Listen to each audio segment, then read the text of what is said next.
Hi everyone, it's a great pleasure to be able to and have the opportunity to interview Johan. Johan is a famous thinker, especially if you are a bit free market oriented or if freedom is matters for you. You obviously already know him, and he was not able to be here with us, but he was okay to answer some of our questions about globalization. And so I will begin right away in asking the question that is, in my opinion, one of the most important ones as far as politics and globalization are concerned today. So, hi, Johan. Do you think that with the pandemics, globalization is over? I think, on the contrary, that actually globalization had a pretty good pandemic. And in a way, I would say that it was globalization that saved us from the terrible fate that could have awaited us if we didn't have access to global supply chains.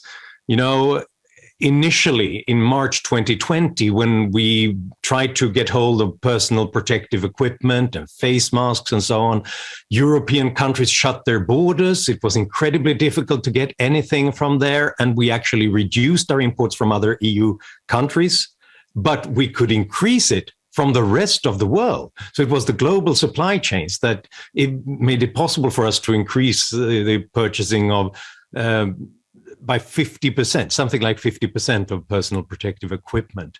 And there's all this discussion about supply chains being fractious. That's not really what happened. They were exposed to a perfect storm of hoarding of some, look at food, hoarding of certain foods, restaurant businesses collapsed, migratory workers could not go to farms, and many countries shut their borders. And yet, entrepreneurs rebuilt these supply chains in a matter of hours and days by tweaking manufacturing and rerouting supplies. So we didn't get those losses of the empty shelves in our grocery stores.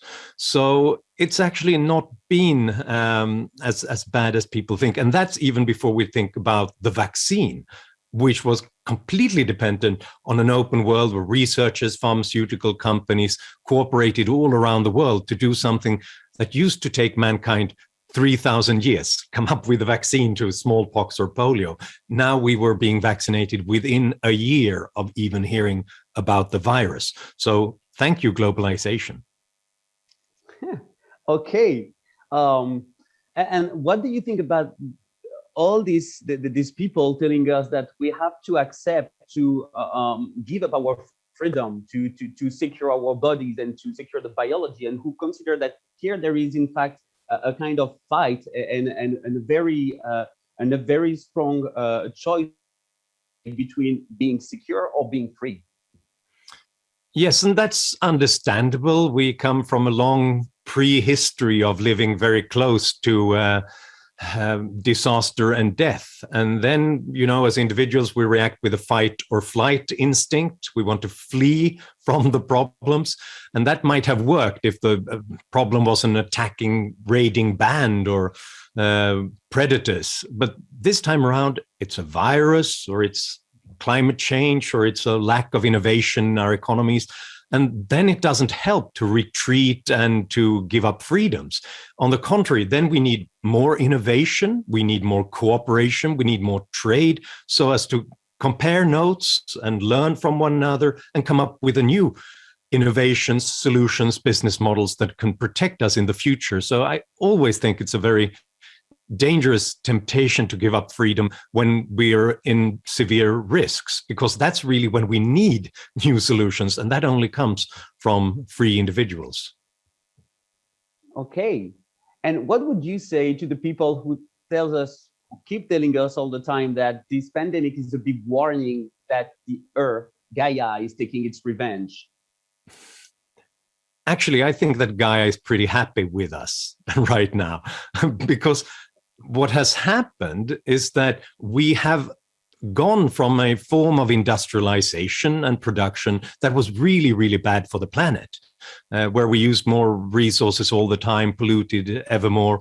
But now, in the past few decades, we've begun to turn the corner in the richest and most market-oriented open economies. We've reduced our consumption of resources. We've reduced pollution in the EU by the biggest pollutants by some 70% in the past 3 decades. And in 50 countries around the world, we've been able to reduce carbon dioxide emissions as well. So something is being done right, not everywhere. And that's the important thing. Where does it happen? It happens in open places where people are free to learn, free to trade and exchange and borrow the best ideas and the best green technologies from other places. So I think Gaia is happy with those countries that are open, at least, perhaps not with the other ones.